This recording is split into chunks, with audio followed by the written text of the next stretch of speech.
নমস্কাৰ, আপোনাৰ সুস্বাস্থ্য কামনা কৰাৰ লগতে অন্য এটা ভিডিঅ'লৈ আপোনাক পুনৰ স্বাগতম জনাইছোঁ। আজি ইংৰাজী জানুৱাৰী মাহৰ 11 তাৰিখ আৰু আমাৰ অসমীয়া কেলেণ্ডাৰ পুহ মাহৰ 25 তাৰিখ। এই পুহ মাহৰ এইটো এটা গুৰুত্বপূৰ্ণ ভিডিঅ' বুলি মই আশা কৰি আপোনালোকলৈ ভিডিঅ'টো আগবঢ়ালোঁ। ভিডিঅ'টো আপোনালোকে শেষলৈকে চাব বুলি আশা কৰিলোঁ।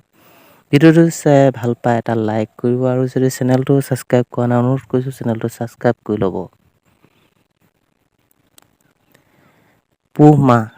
পুহ মাহত আমাৰ গুটি গজালি নেমেলে।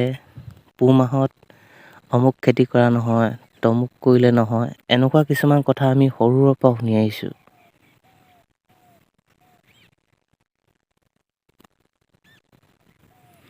কিন্তু এই কথাবিলাকৰ কোনো যুক্তি নথকা নহয়।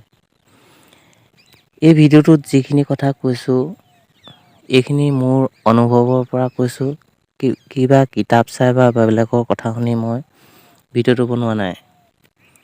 ভিডিঅ'টোত যদি কিবা ভুল পায় আপোনালোকে কমেণ্ট কৰি তলত জনাব বুলি আশা কৰিলোঁ। পুহ মাহত গুটি গজালি নেমেলাৰ প্ৰধান কাৰণটো মই ভাবি পোৱা মতে আমি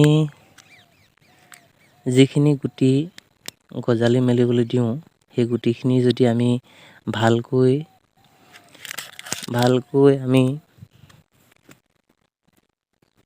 এনেকুৱা কাপোৰৰ যদি ফটাকানিত আমি ভালকৈ ডুবাই গুটিখিনি যদি আমি ভালকৈ কোমলাই নলওঁ তেতিয়া নিশ্চয় ইয়াৰ গিলাচত আমি পচালেও পুলিখিনি নিশ্চয় নোলায়।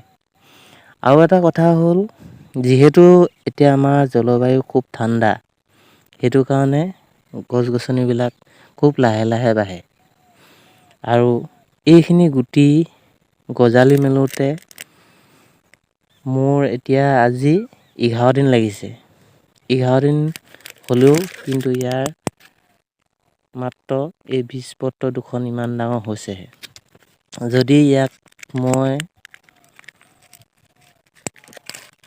বহাগ মাহ বা জেঠ মাহত যদি ইয়াক আৰম্ভ কৰিলোহেঁতেন নিশ্চয় ইয়াত 3 দিন 4 দিনতে ইমানখিনি ডাঙৰ হ'লহেঁতেন। সেইটো কাৰণে চাগে এই পুলিবিলাক ৰোপণ কৰা নহয়।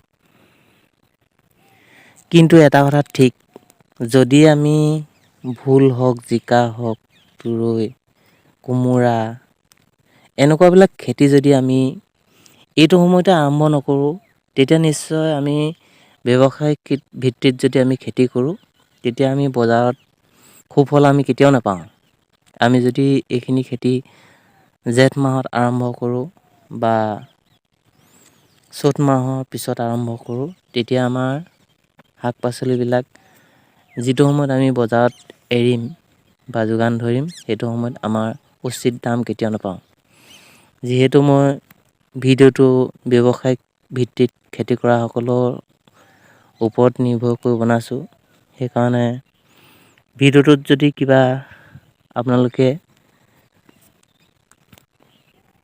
বেছি কথা কৈছোঁ বুলি ভাবিছে তলত নিশ্চয় কমেণ্ট কৰি জনাব বুলি মই বাৰে বাৰে আপোনালোকক অনুৰোধ কৰি আহিছোঁ। যিহেতু আমি সৰু সৰু খেতিয়কবিলাকে যদি এনেকৈ কিছুমান কথা আমি ইজনে সিজনক নজনাওঁ তেতিয়াহ'লে নিশ্চয় আমি পিছপৰা খেতিয়কসকলে সদায় পিছপৰিয়ে ৰ'ব লাগিব। আপোনালোকে যদি জিকা হওক বা ভোল হওক বা কোমোৰা হওক এনেকুৱা ধৰণৰ গুটি যদি পচাম বুলি ভাবিছে নতুনকৈ, যিসকলে আগৰ পৰা এইবিলাক কাম কৰি আহিছে তেওঁলোকক মই শিকোৱাৰ কোনো প্ৰয়োজন নাই।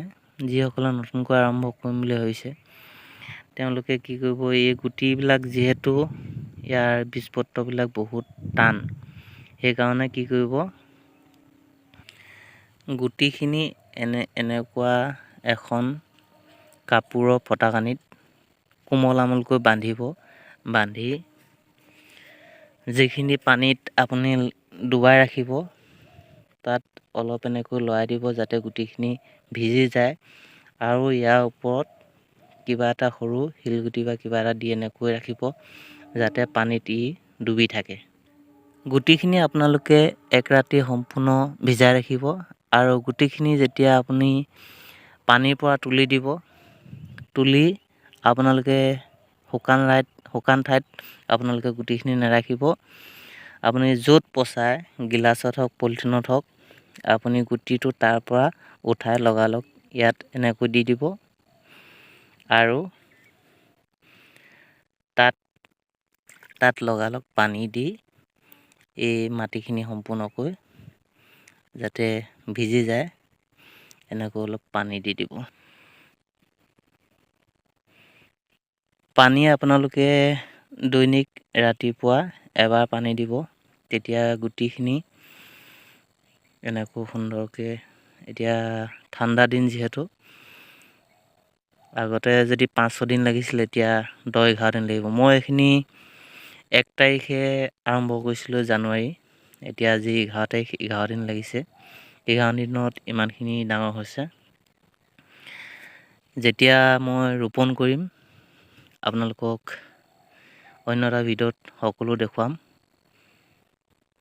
গুটিখিনি যদিও মোৰ এতিয়া ৰোপণ কৰিব পৰা হোৱা নাই, তথাপিও মই ইয়াৰ যিখন হেণ্ডালি তাক মই এতিয়া প্ৰস্তুত কৰি আছোঁ। যেতিয়া প্ৰস্তুত কৰি শেষ হ'ব, অন্য এটা ভিডিঅ'ত আপোনালোকক সকলো দেখুৱাম বুলি আশা কৰি আজিৰ ভিডিঅ'টো ইমানতে সামৰিছোঁ। ধন্যবাদ।